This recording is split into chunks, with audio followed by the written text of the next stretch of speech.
Di Kabupaten Tabalong ini, rombongan anggota Komisi 2 DPRD Provinsi Kalimantan Selatan mengunjungi 3 lokasi yang berbeda. Pertama, mengunjungi peternakan ikan patin milik kelompok pembudidaya ikan Baruh Pasar Indah di Desa Wayau. Kemudian dilanjutkan dengan mengunjungi kelompok perikanan Jaya Mukti dan kolam pemancingan di Desa Kambitin Raya RT 11. Dan terakhir mengunjungi UPT Balai Benih Ikan Kambitin. Salah seorang anggota Komisi 2 DPRD Provinsi Kalimantan Selatan yang juga menjabat sebagai Ketua KTNA Provinsi Kalimantan Selatan berharap para anggota kontak tani nelayan andalan dapat mencari solusi dari berbagai permasalahan perikanan dan tidak boleh hanya bertumpu pada satu komoditi. Itu kami kebetulan karena Ketua KTNA Kalimantan Selatan yang tentunya ingin mendorong bahwa para anggota kami, para petani dan nelayan itu bisa mencari solusi dari sebuah permasalahan di mana saat ini kita tidak boleh lagi bertumpu kepada satu komoditi. Nah, kalau kita bertumpu kepada satu komoditi, khususnya petani ini, maka akan mempersulit.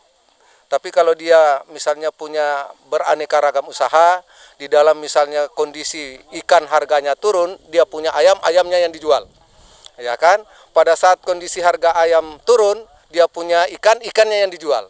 Pada kondisi dua-duanya ini turun, tapi padi harganya mahal, padinya yang dijual. Kondisi ketiga-tiganya lagi dalam kondisi turun, tapi karet bagus, karetnya yang dijual. Nah sekarang karetnya, karena lagi harganya turun, kita bisa mendorong agar usaha-usaha yang lain termasuk perikanan, peternakan, dan tanaman pangan lain, termasuk nantinya ikan dapat dikembangkan dengan baik, di mana memanfaatkan lahan yang tadinya tidak ada nilai ekonomisnya sama sekali. Saya melihat bahwa di antara beberapa kabupaten yang sudah kita kunjungi, termasuk Tabalong ini adalah orang yang pemerintah daerahnya kreatif, bisa memanfaatkan dan mendorong masyarakat untuk memanfaatkan lahan-lahan yang sebenarnya lahan tidur, ya kan? Dan dia mampu membangunkan lahan-lahan tersebut menjadi lahan yang punya nilai ekonomis. Saya kira ini perlu dicontoh ke depan. Dan saya beri dorongan bahwa pemerintah daerah ini ditingkatkan, termasuk Balai Benih ini ke depan jangan hanya memproduksi benih, tapi kalau bisa ditingkatkan menjadi wisata. Nah, jadi bisa ada outbound-nya atau apa, dan didorong anak-anak SD untuk bisa berkunjung setiap hari Minggu. Karena anak-anak SD ini supaya dia punya ilmu dari kecil. Oh, saya bisa memilih nanti usaha-usaha ini. Jangan selalu berpikir mau menjadi pegawai negeri. Saya kira itu. Terima kasih. Kepala Dinas Perikanan Tabalong yang mendampingi Komisi 2 DPRD Provinsi Kalimantan Selatan ini mengatakan, setiap lokasi yang dikunjungi memiliki tujuan masing-masing. Tadi kita kunjungi yang pertama adalah kolam pembesaran ikan.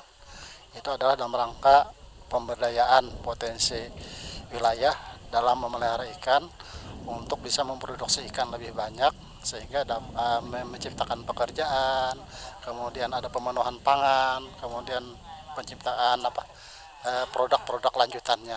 Itu untuk yang di kolam Wayau.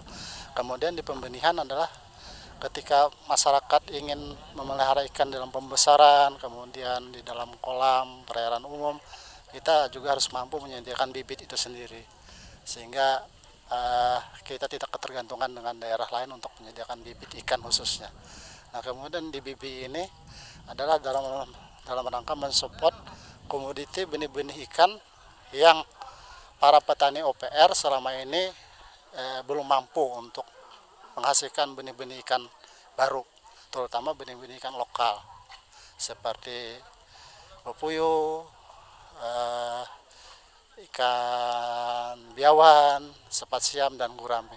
Bahkan nanti ke depan akan kita tambah lagi beberapa jenis ikan, termasuk adalah ikan bakut, ikan jelawat, udang galah, belut juga. Selain itu, Haji Mugni berharap dari kunjungan Komisi 2 DPRD Provinsi Kalimantan Selatan ini, DPRD Provinsi Kalimantan Selatan dapat memberikan dukungan khususnya dana dalam mensupport semua kegiatan di sektor perikanan, baik pembudidayaan hingga pengelolaan hasil. Tim Liputan Pemkab Tabalong melaporkan.